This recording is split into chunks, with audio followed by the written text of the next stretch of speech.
Acclamons la parole. La parole, c'est l'autorité dans notre vie. Là, tu as acclamé pour toi-même, acclame la parole. Alléluia. Merci Seigneur. Waouh. Dernier dimanche du mois de novembre. Donc, tous les messages que vos pasteurs vont vous apporter pendant les 4 derniers dimanches encore sont appelés des messages bilans très importants. Et ce matin, on va passer à une évaluation. Une évaluation, c'est ce qu'on appelle à l'école une épreuve. On fait passer une épreuve, on fait passer une évaluation pour voir si tu as assimilé et si tu as eu les acquis en toi de janvier en novembre. Lorsque le pasteur prie pour l'Église, il est le berger, le petit berger, le grand berger, c'est Jésus, et le berger délégué, c'est le Saint-Esprit. Lui, il n'est que le petit berger. Et ce matin, nous allons, vérifier quelque chose. Je priais ce matin pour vendredi 1er décembre parce qu'il y a un frère qui va repasser pour la 3e fois une épreuve du permis de conduire. Et ça, vous savez, nous tous ici, nous avons passé cette épreuve, le code et ensuite le permis. Voilà, on essaie de voir si tu as eu les acquis, si tu ne cales pas, si tu sais t'insérer sur une autoroute. Et puis après, tu attends peut-être jusqu'au soir ou le lendemain. Tu vas sur Internet pour savoir si tu es reçu ou pas. Vous voyez? Et ce matin, nous allons passer une épreuve à chacun sur ce qu'on appelle, et c'est la plus grande valeur qu'un enfant de Dieu peut avoir, de Genèse à Apocalypse. Si tu n'as pas ça dans ton cœur, waouh, il y a un problème. Ça s'appelle la crainte de Dieu. La crainte de Dieu. Et je ne vais pas vous donner la définition.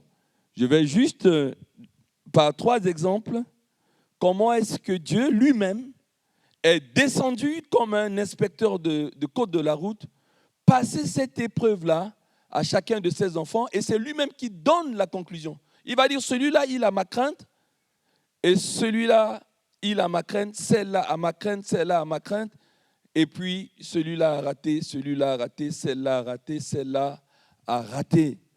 Voilà. Content de voir Johan au milieu de nous. J'observe, mes yeux se promènent. Hein? Bienvenue à Liam aussi, de Mulhouse. On supporte PSG avec lui.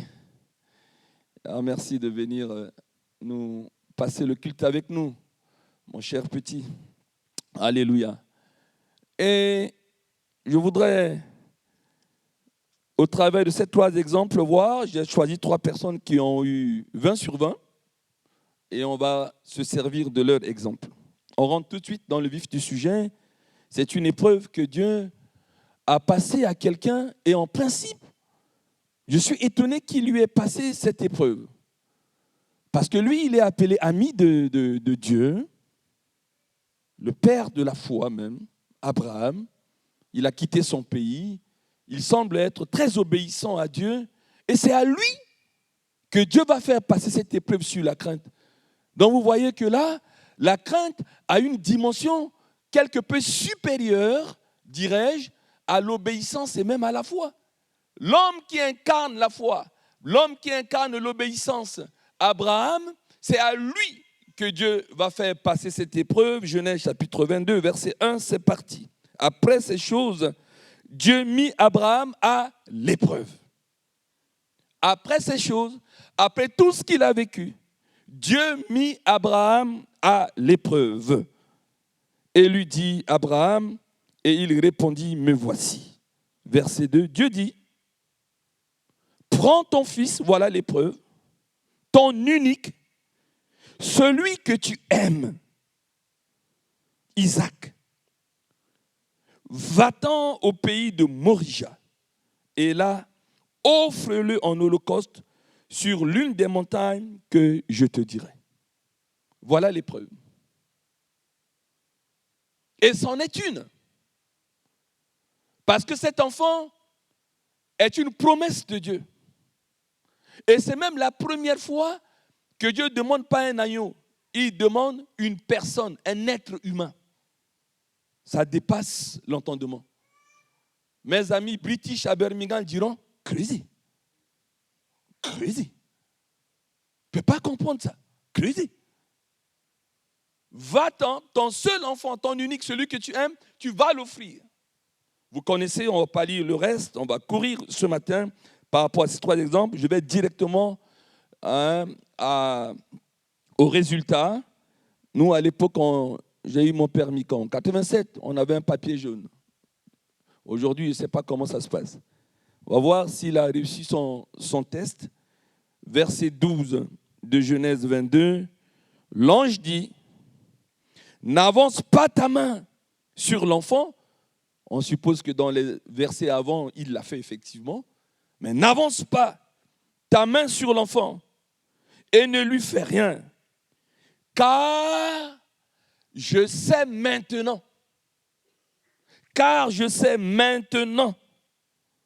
que tu crains Dieu et que tu n'as pas refusé ton fils, ton unique. Je répète, car je sais maintenant. Comme si tout ce qu'Abraham a fait avant ne comptait pas. Ce n'était pas la preuve de la crainte de Dieu. Maintenant, je sais que tu crains Dieu et que tu ne m'as pas refusé ton fils, ton unique. Je vous ai toujours dit en enseignement, c'est la loi de la première mention. Et dans Genèse, ce sont les premières mentions.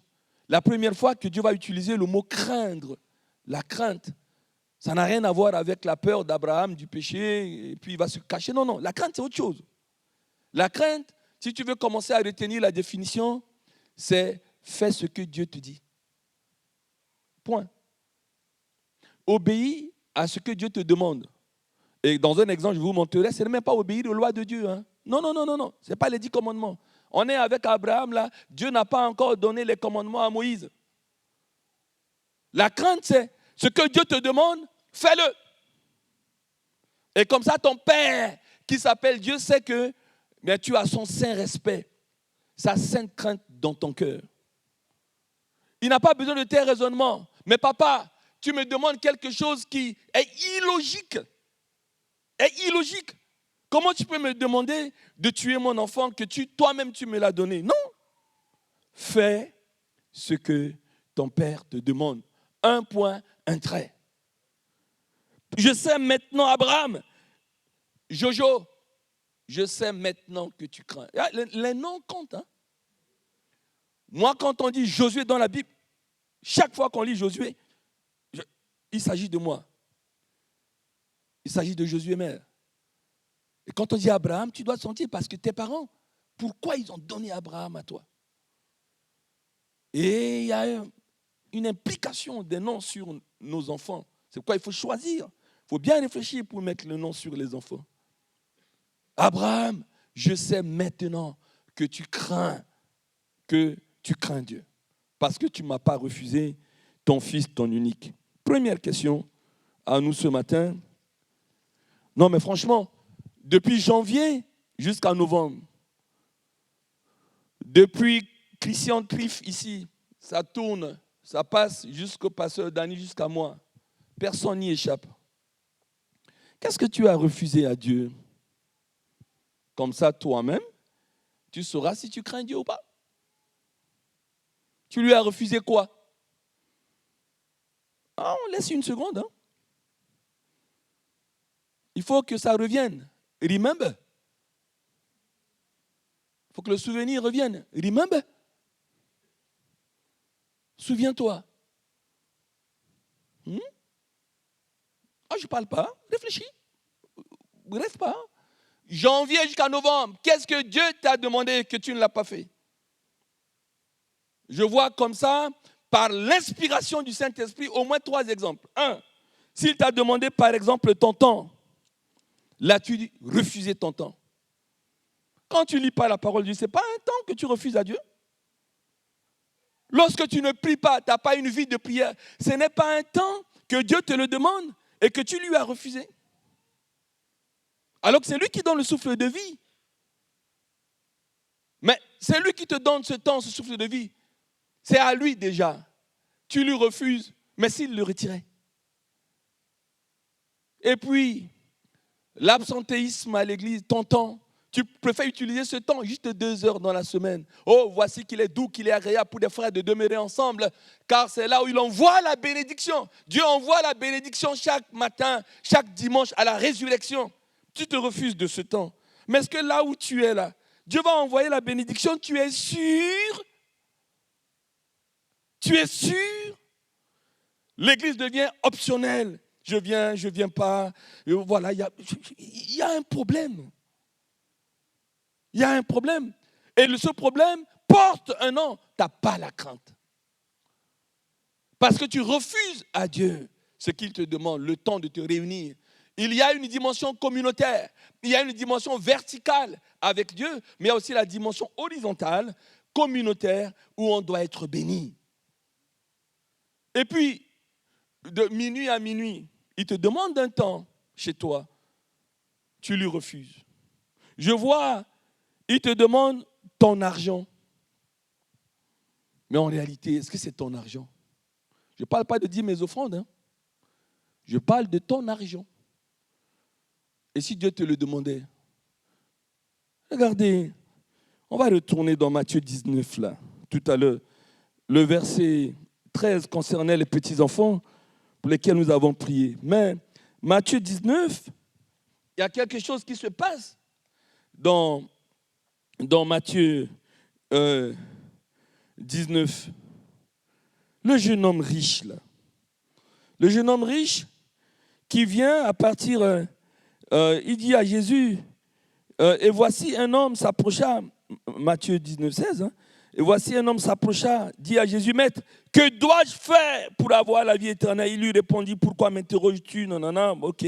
Jésus lui répondit, verset 18, tu ne tueras point, tu ne commettras point d'adultère, tu ne déroberas point, et tu ne diras point de faux témoignages. Honore ton père et ta mère, et tu aimeras ton prochain comme toi-même. Aimer son prochain comme soi-même, c'est le résumé des 10 commandements. Hein? Verset 20, le jeune homme lui dit, j'ai observé toutes ces choses. Waouh! En fait, les 10 commandements, il a observé. Si on vous dit, en interro, quel homme a observé tous les 10 commandements, vous dites ce jeune homme-là, Matthieu 19. Parce qu'aime le Seigneur de tout ton cœur, de toute ton âme, de toute ta pensée, et aime ton prochain comme toi-même, Jésus dit, c'est le résumé de tous les 10 commandements. Et donc là, il dit, j'ai observé toutes ces choses. Hein, voilà. Que me manque-t-il encore, Jésus? En fait, lorsqu'on observe tous les commandements, il y a quelque chose qui nous manque. C'est la crainte. Pourquoi? Jésus va dire, ok. Jésus lui dit, si tu veux être parfait, en fait, ce n'est pas en obéissant, en observant. Ce n'est pas l'observance de tous les 10 commandements qui nous rend parfaits. Hein? Mais c'est le fait de faire ce que Dieu dit. Il dit, si tu veux être parfait, va, vends tout ce que tu possèdes, donne-le aux pauvres, et tu auras un trésor dans le ciel. Puis, viens et suis-moi. Épreuve. Les dîmes, les offrandes, il a donné. Il a fait les 10 commandements. Il a tout accompli. Là, il ne s'agit pas de dîmes, d'offrandes. Il lui demande tout son bien. Et vous connaissez, après avoir entendu ces paroles, le jeune homme s'en alla tout triste, car il avait de grands biens. Quelle défaite! Quelle défaite! Mais ces grands biens qu'il lui a donnés, et qui va les garder, ils ne pourront pas être volés comme Job. Un incendie ne peut pas détruire ces grands biens. Qui est la source de ça? Tu t'accroches à ça. Dieu te dit, donne-le-moi. Tu refuses. Eh bien, ce qui lui manque, c'est ça. C'est la crainte.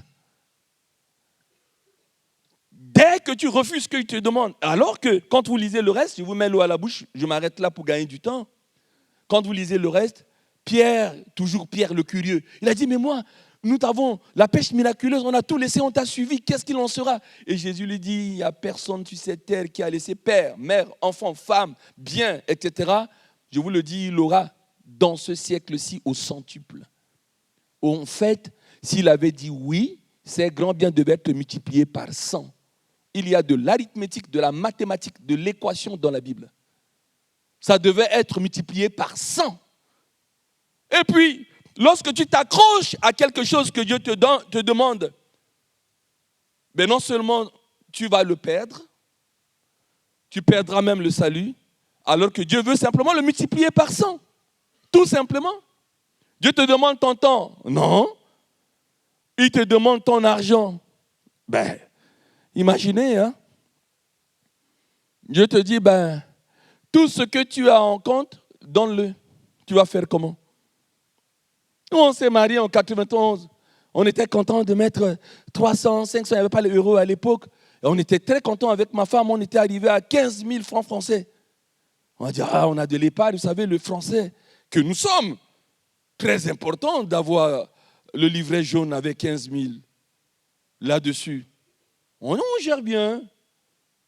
Un jeune couple qui gère bien. Et puis hop, il y a mon beau-frère, son grand frère pompier, à 27 ans, qui tombe à Paris, qui meurt.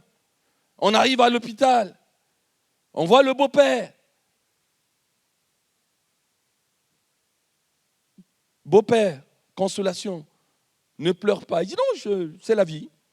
Je suis un diacre, je suis chrétien, mais je pleure parce que je n'ai rien. Il dit, Josué, toi tu es africain, mais regarde les Antillais, ils m'amènent des fleurs. Je vais faire quoi avec les fleurs? J'ai besoin de 15 000. Comme il travaille à Télécom, il dit, je vais aller demander un prêt. C'est ça, hein? Le chacun pour soi, là. Chez les Français et chez monsieur et madame les Antillais, là. Hein? La solidarité. C'est ça. Je ne dis pas qu'il y a la solidarité en Afrique, hein, mais non, c'est aussi chacun pour soi, là-bas. C'est toute chose étant égale par ailleurs. C'est une expression. Voilà. Hein? Et pendant ce temps, il a dit, voilà, le pompe funèbre, c'est 15 000. Et bam, on se regarde avec mon épouse, on avait 15 000. J'ai dit, non, tu ne pars pas. Je me commence à dire, beau-père, ne pars pas. Mais comment ça, je ne pars pas là? Il faut jusqu'à 13 heures. Ils attendent ça, les pompes funèbres. Il dit, mais ta fille va te faire un chèque de 15 000. Il dit, ah ben non, là encore, c'est entier. Hein. Ah non, je n'ai pas été aidé. Il dit, mais on est tes enfants. On a 15 000 sur notre compte là. On le fait, on paye cash, pas de problème. Cet argent que tu fais l'épargne, Dieu le savait qu'il va y avoir un deuil. Il fallait sortir cela. Mais imaginez si on se regardait avec mon épouse, on garde ça. Et il ne le saura pas, le beau-père. Mais Dieu sait qu'il y a les 15 000 dans notre compte. Il ne le saura pas. On venait de se marier. On a une petite F3 perdue à Saint-Christophe. Mais le fait qu'on a fait ça, à 32 ans maintenant, on est troisième fois accession à la propriété. Dieu nous a bénis.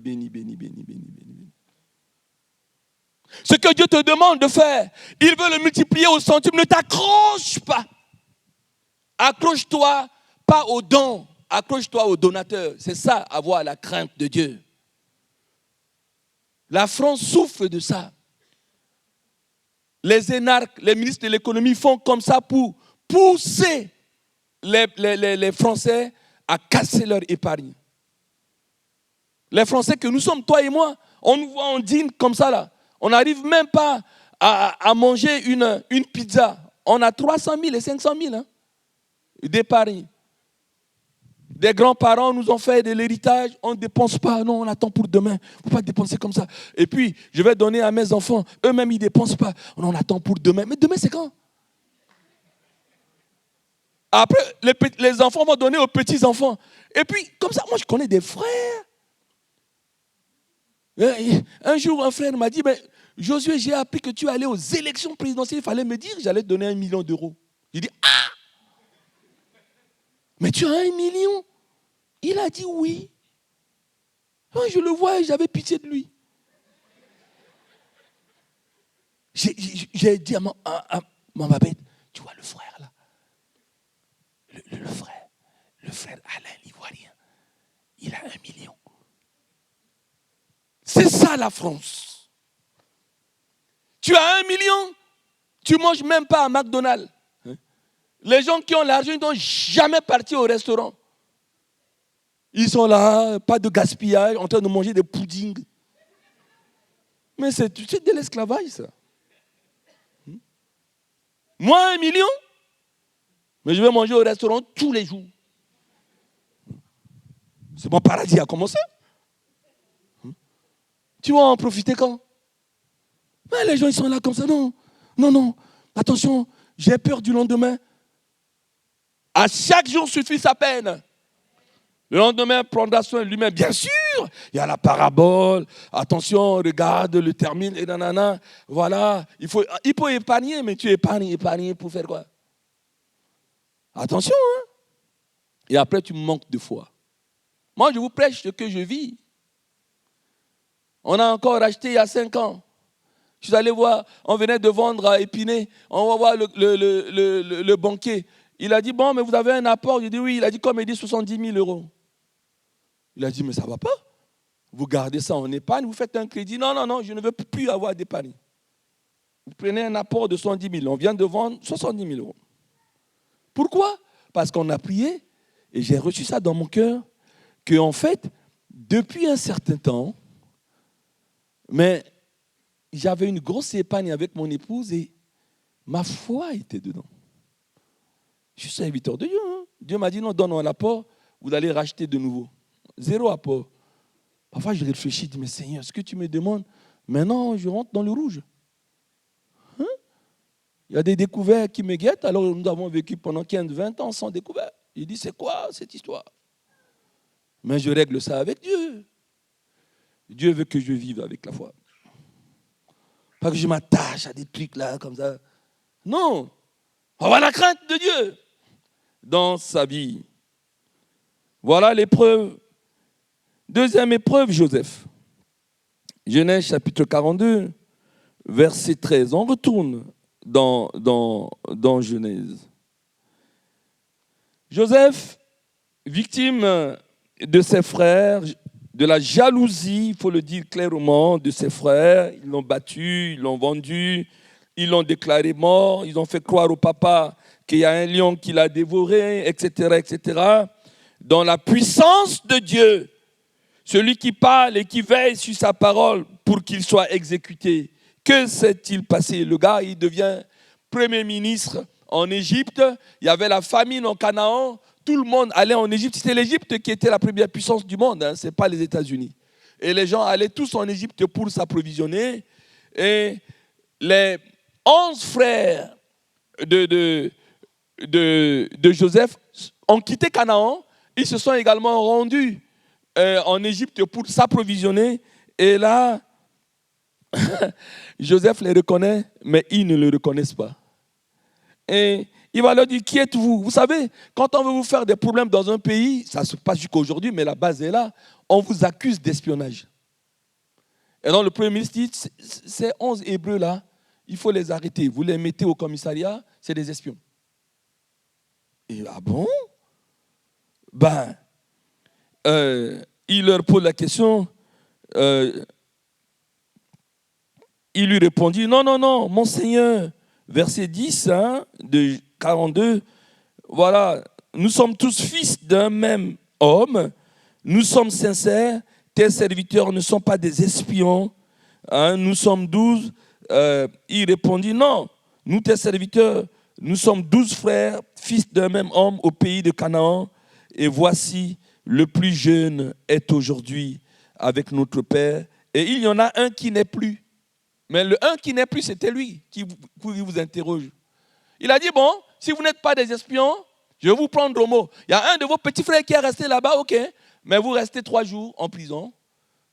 Le temps que je vois ce petit frère et ça va aller. C'est ce qu'il a dit. C'est ce qu'il a dit.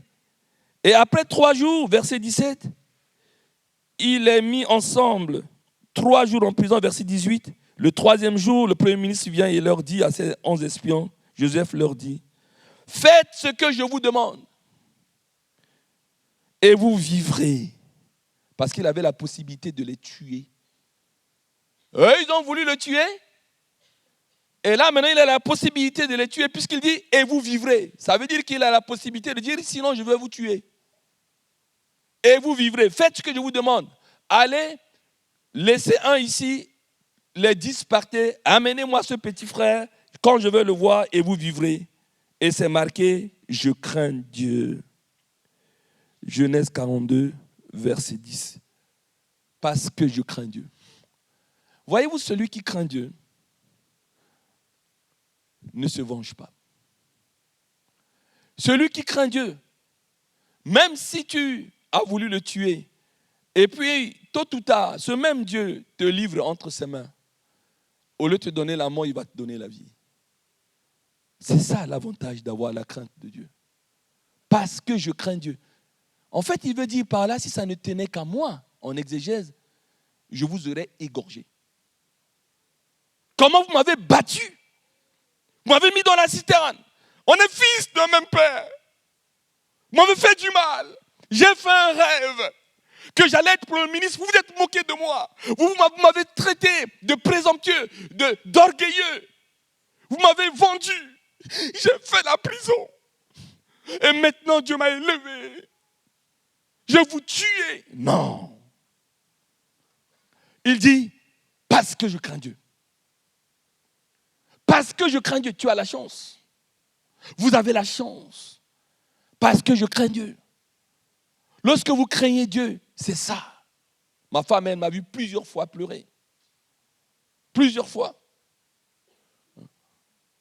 Il y a des gens qui ont bien envie de casser la gueule, de leur donner un coup fumant, un uppercut, et je suis bloqué comme ça. Je dis, vous avez la chance, monsieur. Parce que je suis enfant de Dieu, parce que je crains Dieu. C'est ça. Mais rappelle encore, j'étais dans le train. Un couple qui était en train de discuter, moi je dormais dans le train. Il veut gifler la femme a esquivé, ça m'a pris paille. Ça m'a sonné. Il me dit, oh, mais pourquoi vous m'avez giflé? Et la femme a dit, non, non, il n'a pas fait exprès. Mais ça les a réconciliés. Parce que gifler un noir gabarit, non. Ça m'a tellement énervé de ne pas rendre le coup que j'ai changé de wagon après. Puis j'allais là-bas, mais c'est ce truc de chrétien là. Parfois, je l'ai toujours dit, je regrette de l'être. J'aurais bien envie de me venger. C'est ça la vie. Quand tu as la crainte de Dieu, tu laisses à Dieu. Tu laisses à Dieu. Et c'est ça. Dieu ne peut pas t'élever Premier ministre parce qu'il sait que tu vas tuer tes frères. Il y a une onction de Dieu sur chacun. Et Dieu n'ouvre pas la porte parce que sinon, tu vas marcher sur la tête des gens. Déjà, tu n'es même pas encore devenu ce que Dieu veut que tu sois. Tu marches déjà sur la tête des gens. C'est pour ça qu'il y a des gens qui n'iront pas dans le plan réel de Dieu. Parce que Dieu protège ses enfants. Regardez Anne. Pourquoi il n'a pas mis au monde? Parce qu'elle voulait faire concurrence à Pénina, à sa co-épouse. Dieu dit non. Je ne te donnerai pas un enfant parce que tu veux faire concurrence dans la maison de mon serviteur Elkana. Et quand elle a compris, elle dit, Seigneur, je veux simplement accoucher. Et même quand je vais accoucher, je vais prendre l'enfant, je vais le donner au prophète Élie. Je ne le garderai même pas. Mais je vais simplement accoucher en tant que femme. Quand Dieu a compris sa motivation, ce n'est pas une motivation de concurrence, il lui a donné. La cause de beaucoup d'exaucements, c'est une protection de Dieu. Il sait que s'il élève quelqu'un, s'il le place là, ça va être au détriment des autres. Il faut que tu aies la crainte. La vengeance est à l'Éternel. Laisse Dieu faire.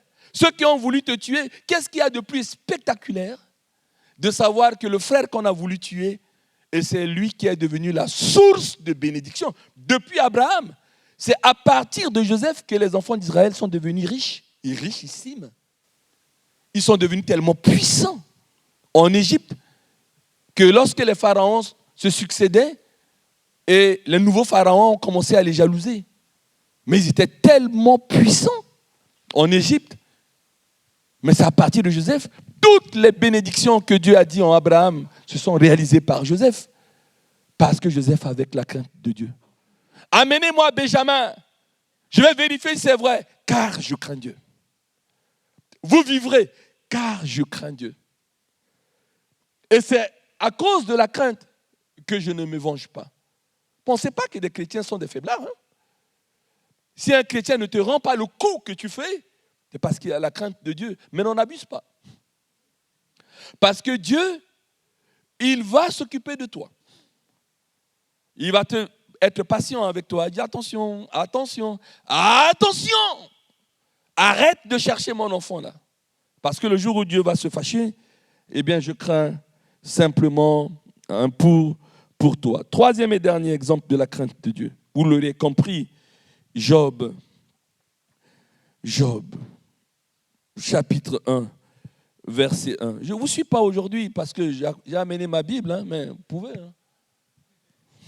Job, ça m'a tellement touché la vie de Job que j'ai donné Job à mon fils comme prénom. Un des messages, un homme étonnant dans la Bible. Qu'est-ce qui est dit de Job? Job 1.1. Il y avait dans le pays d'Uth un homme qui s'appelait Job, et cet homme était intègre et droit. Ça ne suffit pas. Il craignait Dieu. Il craignait Dieu. Et vous connaissez la vie de Job, contrairement à ce jeune homme-là qui va avant tout ce que tu as. Job était riche, peut-être plus riche que lui. Mais c'est Dieu lui-même qui, dans son conseil, a dit à Satan, tu viens d'où? Il vient de me promener de la terre. As-tu vu mon serviteur? Job, c'est un homme qui me craint. Et Dieu a donné ce témoignage sur Job. Il a dit, mais est-ce qu'il te craint de manière désintéressée? C'est pour ça qu'un des visiteurs, l'autre fois, nous a dit, Satan ne sait pas lire dans les pensées, dans la vie des gens. Il dit quelque chose et en fonction de ton attitude, il te teste pour voir si ça prend. Il ne savait pas le cœur de Job. Ce qui est dans le cœur de Job. Il y avait du désintérêt dans le cœur de Job. Il ne le savait pas. Il l'accusait d'intérêt. Il dit, mais Dieu, il te craint parce que tu l'as béni. C'est un homme riche, Job, je le connais. Permets que j'aille détruire tous ses biens, son bétail, son cheptel. Tu verras, il sera déçu. Il sera déçu. C'était une épreuve. Et Dieu dit, vas-y, mais ne touche pas à sa vie. Et Satan a fait la mauvaise expérience. On l'a chanté tout à l'heure. Hein. Tout à l'heure. Tu donnes et tu reprends. Tu donnes et tu reprends. Voilà. Confirmez le message. Confirmez. Tu donnes et tu reprends. Job dit non. Et au chapitre 2, à partir du verset 9, sa femme lui dit, même sa santé est attaquée, sa femme lui dit, tu demeures ferme dans ton intégrité. Elle a parlé d'intégrité.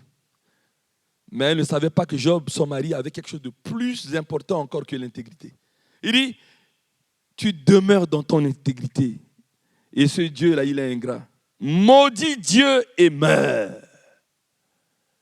C'est là où Job va lui montrer une autre qualité qui est au-dessus de l'intégrité. Dieu n'est pas là avec un bâton et une baguette. Tu fais bien, il te donne des carottes. Tu fais mal, il te chicote. Non, c'est une mauvaise conception de Dieu, ça. Non. Il est le Dieu d'amour, le Dieu de grâce. C'est tout. Mais là, il va dire, mais Job lui répondit, Madame, chérie, ma femme, tu parles comme une femme insensée. Quoi? Nous recevons de Dieu le bien et nous ne recevrons pas aussi le mal. En tout cela, verset 10, Job ne pécha point par ses lèvres. S'il vous plaît, écoutez, en tout cela, Job ne pécha point par ses lèvres. S'il vous plaît, écoutez, en tout cela, Job ne pécha point par ses lèvres. L'homme qui a la crainte de Dieu ne pêche pas, ne murmure pas par ses lèvres. De janvier à novembre, non mais, zier dans zier là.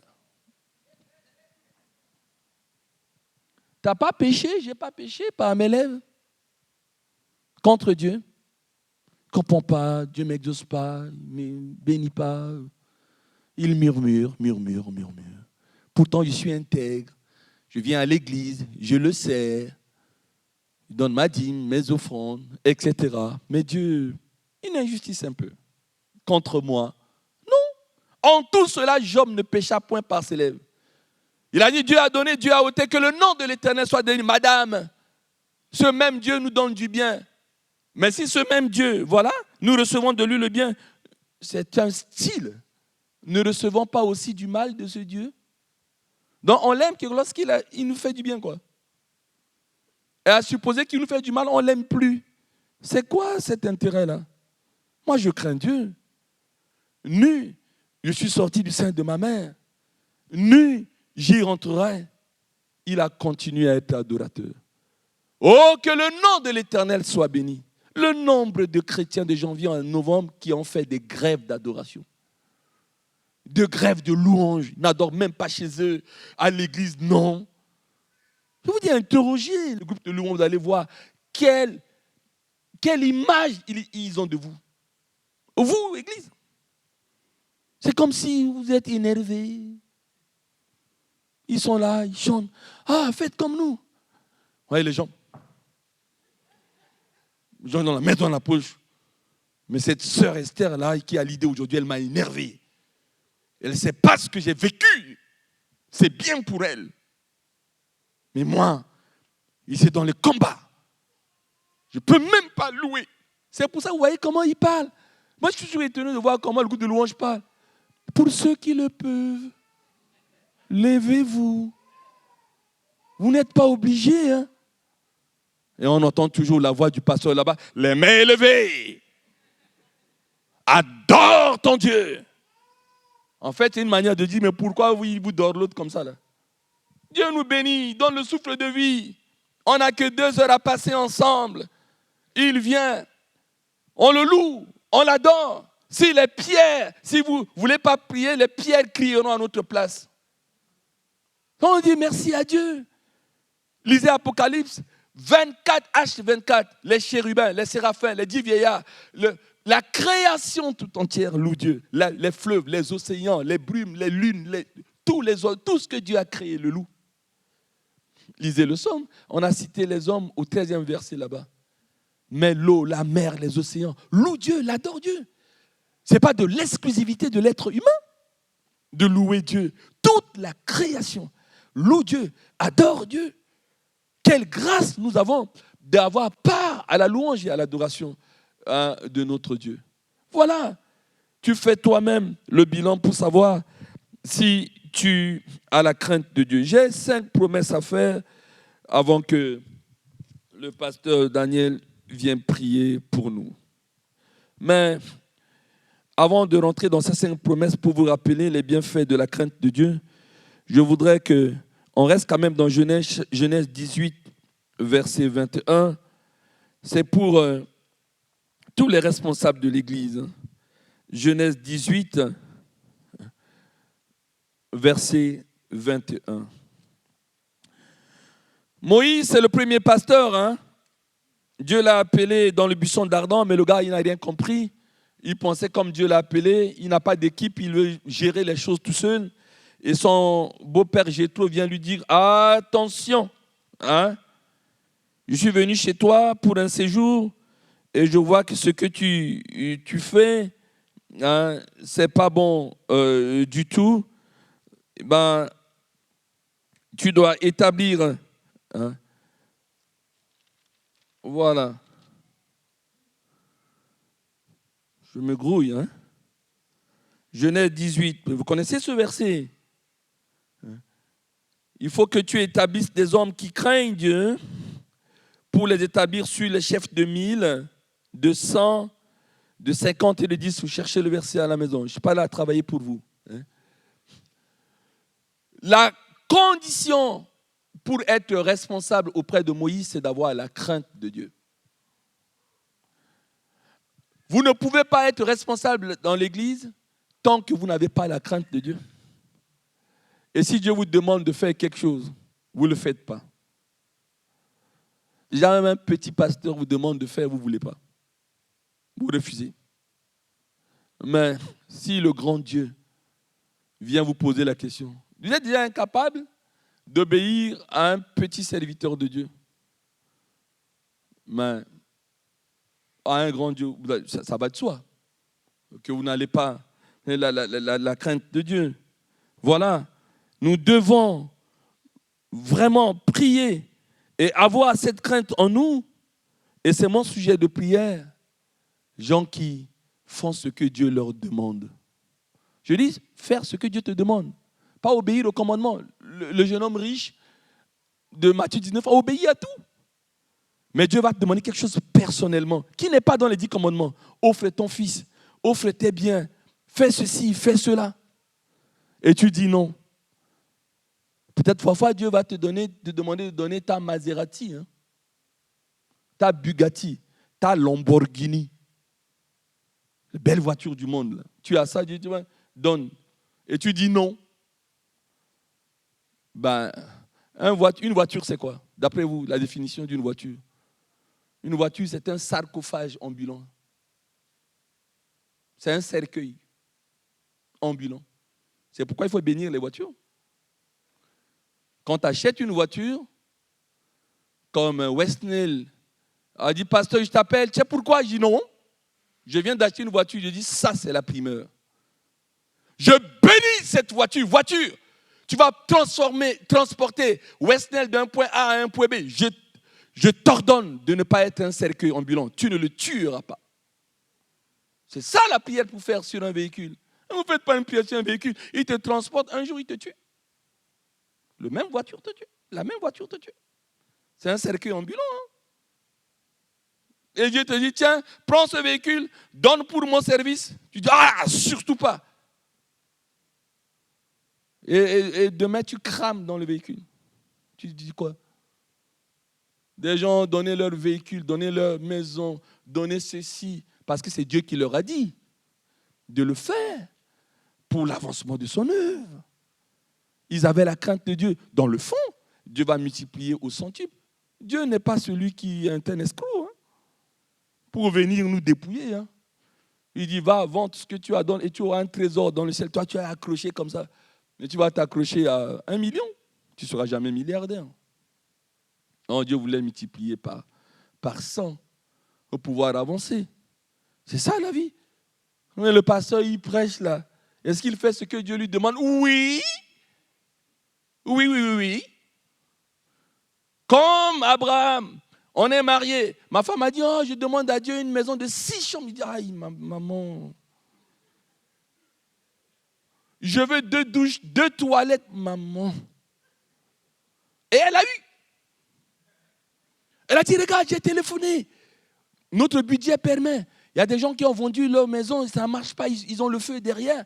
Voilà, ils vendent avec le même prix. Elle a eu la maison, notre premier pavillon à 6 chambres, etc. Et tout. Dans ces 6 chambres, comme par hasard, elle a eu 3 enfants rapprochés. On avait des triplés.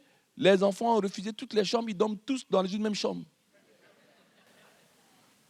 Elle est là, non, c'est ta chambre A, là, c'est ta chambre B. Non. Ils ont tous dormi dans une... En fait, il nous fallait une chambre. C'est tout. Ils ont refusé. Ils dormaient dans une même chambre. S'amusaient dans la même chambre. On avait des enfants qui ne regardaient pas la télé. J'ai des beaux télés. Pouf, on les prend, on les pose là. Pouf, regardez la télé. Jamais. Ils sont là, ils jouent entre eux. Ils avancent. Mais Dieu nous a dit, allez me servir en Afrique. J'ai une femme qui n'a jamais parti en Afrique. Elle ne mange pas de semoule, ne porte pas de pain, ne mange pas de tubercules, de quoi, je sais. Née à Paris, là, ou en France, je ne sais pas. Il faut l'amener en Afrique. Mais mes sœurs lui ont dit, tu es devenue folle, ne suis pas notre frère, il est fou. Il ne faut pas amener tes enfants là-bas. La première fille avait que 9 ans. Hein. Mais Dieu nous l'a demandé. Elle était véhiculée à son travail. Moi, j'étais véhiculé à mon travail. On n'a jamais bénéficié de la CAF parce que son salaire et mon salaire, ça dépassait.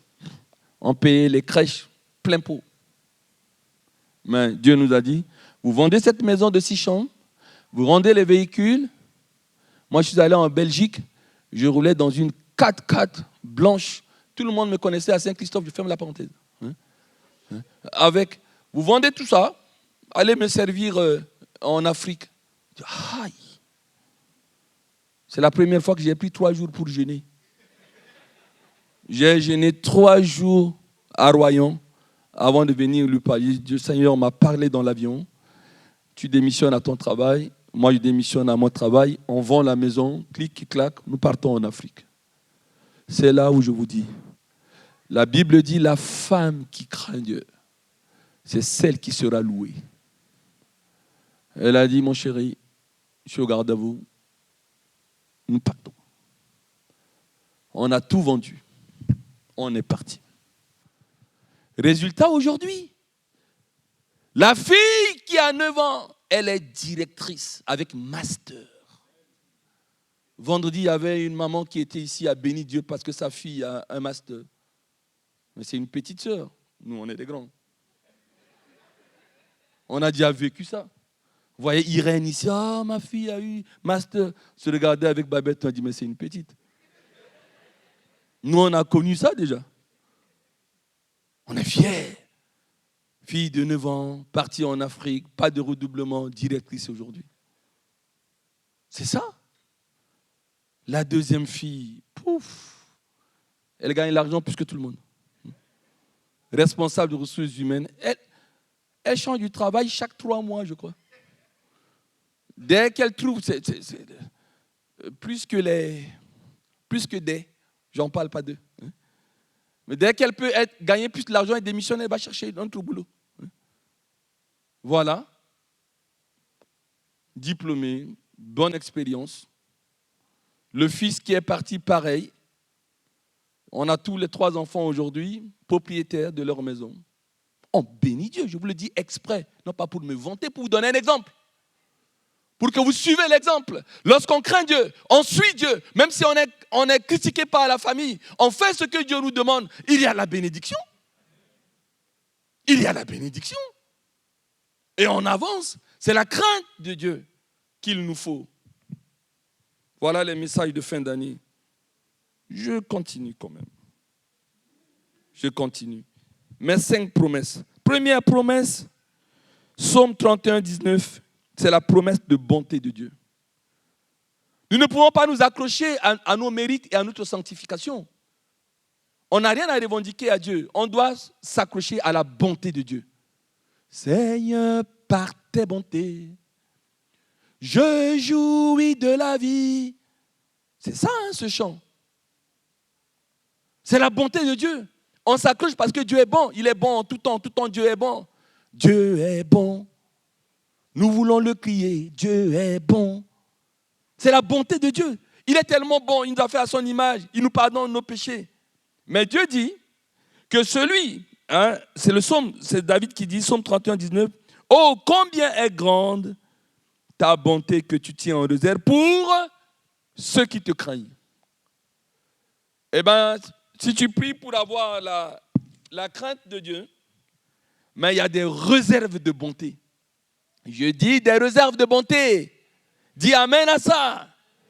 Parce que s'il n'y a pas la bonté et que Dieu fonctionne avec sa justice à cause de tes péchés, hein, quand il est juste, il va te chicoter. Hein. Moi, je vais même m'accrocher à la bonté de Dieu. Que à la justice, je ne mérite rien. Deuxième promesse, c'est une promesse de sagesse. Proverbe 9 dit, c'est connu, le commencement de la sagesse, c'est la crainte de l'Éternel. Comment on n'est pas sage? La sagesse, c'est avoir un bon comportement, hein? Avoir une bonne attitude, avoir des paroles assaisonnées de sel, des paroles agréables qui bénissent, qui encouragent. Pas de... C'est ça la sagesse. Mais pour avoir la sagesse, la maman de la sagesse, c'est la crainte de l'Éternel.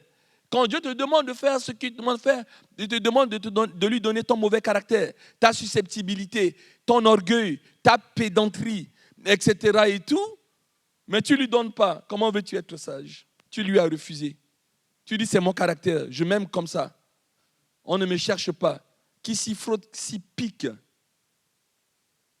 Qui s'y frotte, s'y pique. Je suis comme ça. Mais comment veux-tu être sage? Pas possible. Promesse de protection. Psaume 33, verset 18. Voici l'œil de l'Éternel est sur ceux qui le craignent. Moi, j'aimerais bien qu'il y ait l'œil de Dieu. Ne me touche pas, hein? Parce qu'il y a l'œil de Dieu sur moi. Parce que je le crains. Il y a l'œil. Comme une maman qui met au monde, il y a l'œil de la maman. Surveille son enfant. L'œil. C'est très important la notion de l'œil. Il y a l'œil de l'Éternel. L'œil de l'Éternel est sur ceux qui le craignent. Psaume 33, 18. Quatrième promesse. Psaume 25, 12. Quel est l'homme qui craint l'Éternel? L'Éternel lui montre la voie qu'il doit suivre. Eh bien, tu tournes en rond. Tu ne sais pas la voie qu'il doit suivre. Tu sais la cause? La maladie, ça s'appelle l'absence de la crainte de Dieu dans ta vie. Peut-être le jour où tu commenceras à faire ce que Dieu te demande de faire, eh bien, tu appliqueras le psaume 25, 12 dans ta prière. Quel est l'homme qui craint l'Éternel? L'Éternel lui montre la voie qu'il doit suivre. Cinquième et avant-dernière promesse. Malachie 4, verset 2. On le lira encore à la Noël. Parce que c'est le soleil de la justice. C'est là où il y a eu Noël. Mais pour vous qui craignez mon nom, se lèvera le soleil de la justice. Et la guérison sera sous ses ailes. Vous sortirez et vous sauterez comme des veaux d'une étable. Promesse de guérison. Il faut craindre Dieu. Dernière promesse, c'est la promesse de provision. Psaume 34, verset 9. Craignez l'Éternel, vous ses saints, car rien ne manque à ceux qui le craignent. Amen. On se lève à notre place. Pasteur Dani, merci de prier pour que nous ayons la crainte, moi le premier. Et que ce que Dieu nous demande à faire, toi et moi, en tant que ses petits serviteurs, nous puissions le faire. Et que le Seigneur bénisse notre culte. Voilà. Et le reste, les modérateurs se débrouilleront. Mais pour que nous terminions à l'heure. Lis ta Bible, prie chaque jour, prie chaque jour, prie chaque jour. Lis ta Bible, prie chaque jour si tu veux grandir. Et si tu es choqué ce matin de ce qui a été dit, lis ta Bible et n'oubliez pas, Belle-Lumière, s'il vous plaît, d'où on vient. L'année dernière, c'était se peser, le poids. Ai-je pris du poids? Et là, on parle d'épreuves. On parle d'épreuves. Et on en a tous, chaque jour. Et le pasteur a pris l'exemple de Joseph. Tout ce qui lui est arrivé, il a été vendu par ses frères, jeté dans un puits. La femme du pharaon voulait coucher avec lui, ça l'a conduit en prison.